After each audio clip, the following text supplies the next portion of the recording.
Good morning friends. ये हमारा robotics lecture का 7वां लेक्चर है। राइट। लास्ट लेक्चर में हमने देखा व्हाट इज़ ग्रिपर। ओके, तो ग्रिपर क्या है और उसके टाइप्स कौन से हैं। तो बेसिक ग्रिपर किस तरह से वर्क करता है, वर्किंग मैकेनिज्म यहाँ पे आपको दिखाया हुआ है। ओके, सो होप सो आपको सब कुछ ग्रिपर के बारे में कंप्लीट और क्लियर हो गया होगा।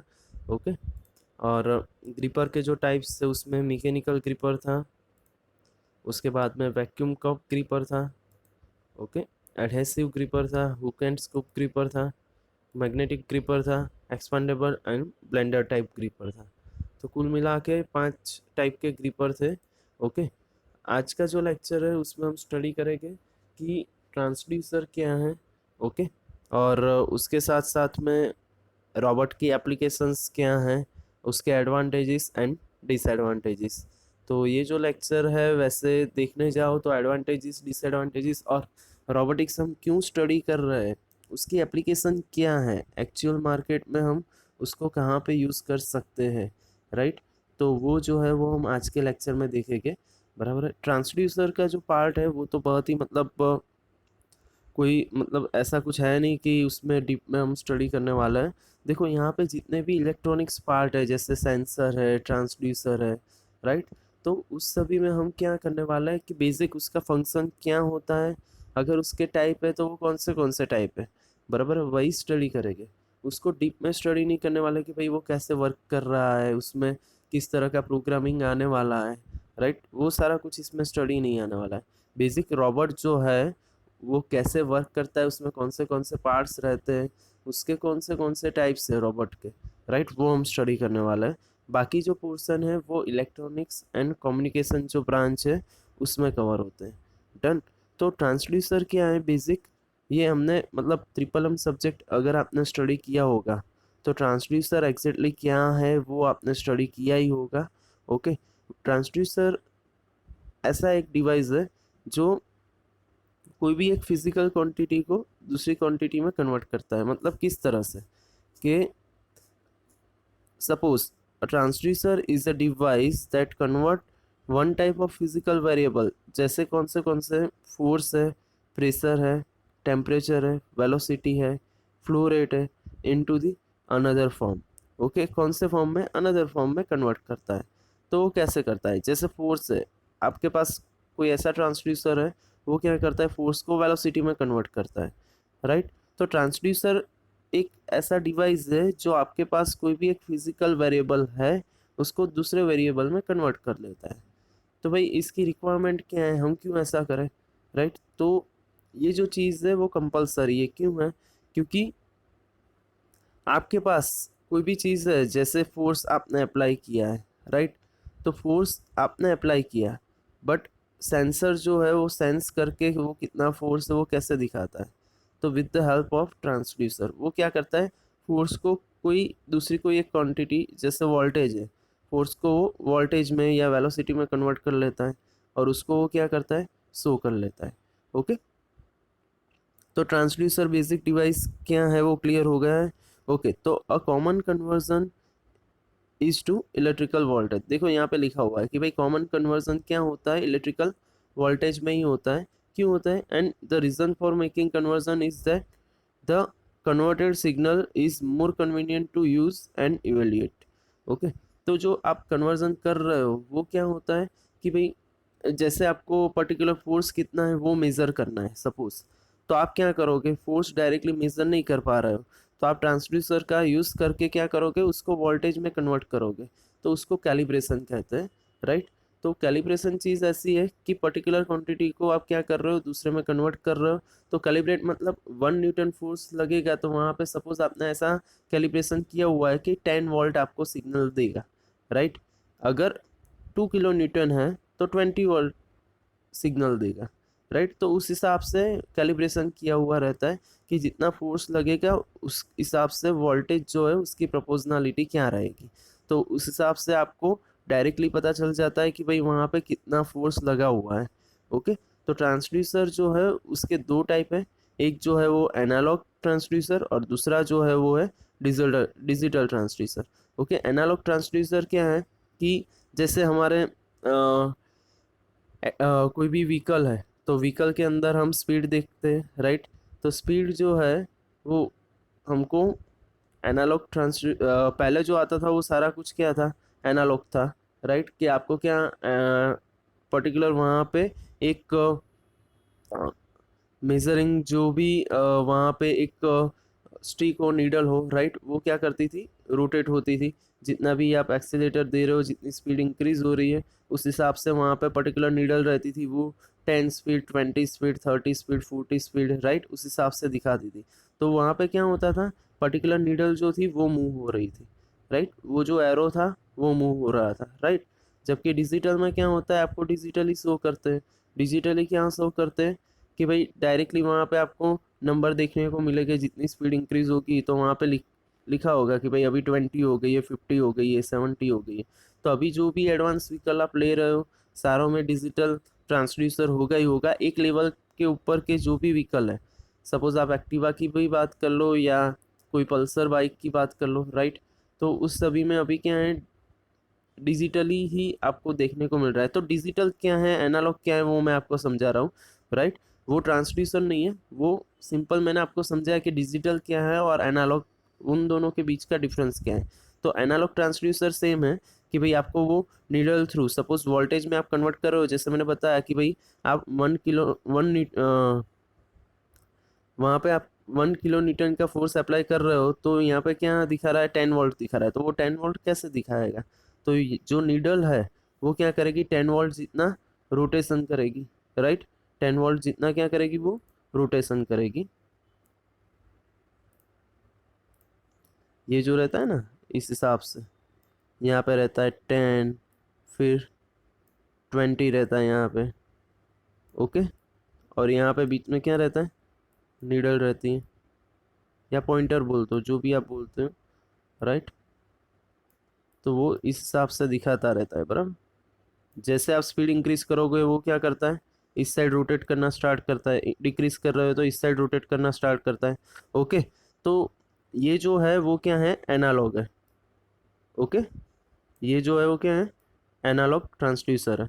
और बाकी जो है डिजिटल में क्या होता है कि यहाँ पे डायरेक्टली आपको कुछ ना कुछ, सपोज 20 वोल्ट दिखाना है, तो वो क्या करेगा, 20 वोल्ट, 20 डायरेक्ट आपको लिख के दिखा देगा, ओके। तो ये हो गया डिजिटल ट्रांसड्यूसर। क्लियर हो, तो कुल मिला के ट्रांसड्यूसर क्या है वो क्लियर हो गया, 100%। ओके गुड, चलो नेक्स्ट स्लाइड पर मूव करते हैं। नेक्स्ट जो है वो है हमारी रोबोट एप्लीकेशन। देखो ये मोस्ट टाइम पीक क्वेश्चन भी बोल सकते हैं, काफ़ी सारी एग्जाम में रोबोट एप्लीकेशन पूछते हैं, क्योंकि पूरा चैप्टर जो है उसमें आप क्या सीखे वो रोबोट एप्लीकेशन में ही लिखने वाले हो, राइट। तो उसके जो मेन मेन पॉइंट है अंदर लिखना तो है ही। यहाँ पे मैंने मेन जो उसके टॉपिक जो है रोबोट एप्लीकेशन में कहाँ कहाँ हम यूज़ कर सकते हैं, उसमें आपको डिस्क्राइब तो करना ही है अंदर, राइट। बट ये मेन पॉइंट आपको याद कर लेना है, ओके। अगर ये याद हो गए तो आप इजीली वहाँ पे समझा पाओगे, ओके। तो बेसिक रोबोट एप्लीकेशंस जो है, देखो रोबोट हम यूज़ में लाए हैं तो कहीं ना कहीं उसका यूज़ अच्छे से हो रहा है और वो एफिशिएंट वर्क दे रहा है, राइट। इसीलिए वो मार्केट में क्या है, अभी डिमांडेड है, ओके।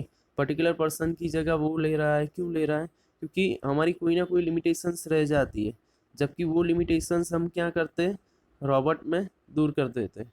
तो इसी वजह से पर्टिकुलर पर्सन का प्लेस जो है वो रोबोट ने ले लिया है, राइट। तो मतलब काफ़ी सारी जॉब्स जो है रोबोट की वजह से गई भी है।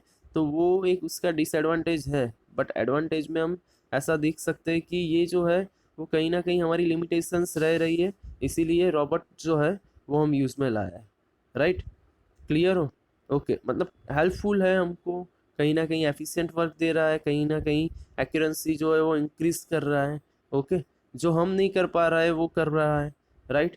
तो वो कैसे कर, मतलब कौन से एरिया में इस तरह से वर्क हो रहा है। तो सबसे पहला है मशीन लोडिंग। तो मशीन लोडिंग क्या होता है, जैसे आप सभी ने कन्वेंशनल लेथ मशीन पर वर्क किया हुआ है, राइट। तो लोडिंग का मतलब क्या होता है, मशीन लोडिंग का मतलब कि वहाँ पे आप क्या कर रहे हो, पर्टिकुलर लेथ मशीन पर आप क्या कर रहे हो, यस राइट, लेथ मशीन पर आप क्या करने वाले हो, जॉब को लोड करने वाले हो या अनलोड करने वाले हो, ओके। तो जॉब को जब लोड वो लोडिंग अनलोडिंग जो है वो किस तरह से होता है कि आप पर्टिकुलर पार्ट को चक पर क्या कर रहे हो, फिक्स कर रहे हो, राइट। ये आपका एक चक है, उस पर आपने पार्ट फिक्स किया, ओके। इस बार आपने क्या किया, पूरा प्रेशर से टाइट किया हुआ है, ओके। फिर आपने यहाँ पे फिक्स कर लिया, वहाँ पे भी आपको क्या करना रहता है कि भाई पार्ट जब फिक्स होता है तब उसको आप सर्कुलर रोटेट करके, मतलब चक को घुमा के देखते हो कि वो प्रॉपर है या नहीं है। तो वो क्या कर रहा है, पर्टिकुलर पर्सन कर रहा है, ओके। तो पहली बार माइनर वहाँ पे कुछ ऐसी मिस्टेक हो गई है कि इसकी वजह से वो जो प्रॉपर सर उसका रोटेशन जो सर्कुलर दिखना चाहिए वो दिख नहीं रहा है। अभी दूसरी बार करेगा उसमें शायद परफेक्ट आ रहा है। तो दोनों में क्या रहेगा, माइनर डिफरेंस रहेगा। पहला जो पार्ट जो है उसमें मशीनिंग होगा और दूसरा जो पार्ट है उसमें मशीनिंग होगा, राइट। तो उस टाइम पे क्या होता है कि आपको जो दोनों पार्ट में जो टॉलरेंस मिलना चाहिए पर्टिकुलर, वो नहीं मिल रहा है, राइट। जो डायमेंशन सेट होने चाहिए वो नहीं हो रहा है। तो इसी वजह से पार्ट जो है वो क्या होता है, पर्टिकुलर कोई एक पार्ट जो है वो क्या होता है, कैंसिल हो जाता है, राइट। वो चलता नहीं है। तो क्वालिटी इंस्पेक्शन वाले बोल देते हैं कि भाई ये पार्ट नहीं चलेगा, राइट। ये जो है उसके डायमेंशन प्रॉपर नहीं है, तो इसको हम यूज़ नहीं कर सकते। तो वहाँ पे अगर पर्टिकुलर रॉबर्ट जो है हम यूज़ करते हैं किसके लिए, मशीन लोडिंग के लिए, तो क्या होगा, हर बार रॉबर्ट ही वर्क करने वाला है। तो वो हर बार सेम टू सेम चीज़ जो है वो चेक करने वाला है। अगर वो परफेक्ट होगी तभी ना तभी क्या होगा, वो वर्क करने देगा। तो मशीन लोडिंग क्या है, विच यूजिंग रॉबर्ट, वो क्लियर हो रहा है, ओके डन। उसके बाद में pick and place, okay. Pick and place operation मैंने फर्स्ट जो हमारा लेक्चर था, फर्स्ट या सेकंड लेक्चर था, राइट। रॉबर्ट कॉन्फ़िगरेशन हमने देखी थी, मे बी सेकंड लेक्चर था, राइट। उसमें भी एक एनिमेटेड वीडियो दिखाया था आपको कि वहाँ पे क्या होता था, पर्टिकुलर प्लेस से एक चीज़ को हम उठाते थे, राइट। कार्टेशियन कॉन्फ़िगरेशन जो थी रॉबर्ट की, उसकी बात कर रहा हूँ। उसमें हमने क्या किया, यहाँ से एक पर्टिकुलर पार्ट को उठाया और यहाँ पे रख दिया, बराबर है। तो जो ओवरहेड क्रेन रहती है, जो ओवरहेड क्रेन जो है वो सेम टू सेम यही काम करती है, क्या करती है, पिक करती है और दूसरी जगह क्या करती है, प्लेस करती है। बट फुल्ली ऑटोमेटिक होती है, उस टाइम पे हम उसको क्या बोलते हैं, रॉबोट बोलते हैं, राइट। डन। उसके बाद में वेल्डिंग। तो वेल्डिंग की भी मैंने बात की थी कि भाई हम रॉबर्ट चैप्टर जो स्टडी कर रहे हो क्यों कर रहे हैं, क्योंकि काफ़ी सारी जगह ऐसी होती है कि जहाँ पे पर्टिकुलर पर्सन जाके कोई पर्टिकुलर ऑपरेशन जो करना है वो नहीं कर सकता है, राइट। तो उस टाइम पे हम रॉबर्ट का यूज़ करते हैं, ओके। तो वेल्डिंग जो चीज़ है वही सेम टू सेम है, ओके। कि आपको कोई बॉयलर जो है, बॉयलर के अंदर जाके कोई पर्सन वहाँ पे कोई बंदा जाके वेल्ड नहीं कर सकता है, राइट। तो उस टाइम पे आप रॉबर्ट का यूज़ कर सकते हो। उसके बाद में है पेंटिंग। तो पेंटिंग में भी आप रॉबर्ट का यूज़ कर सकते हो कि काफ़ी सारी जगह पर पेंट करना है बट क्वालिटी अच्छी चाहिए, तो उस टाइम पे आप पेंटिंग में भी यूज़ कर सकते हो।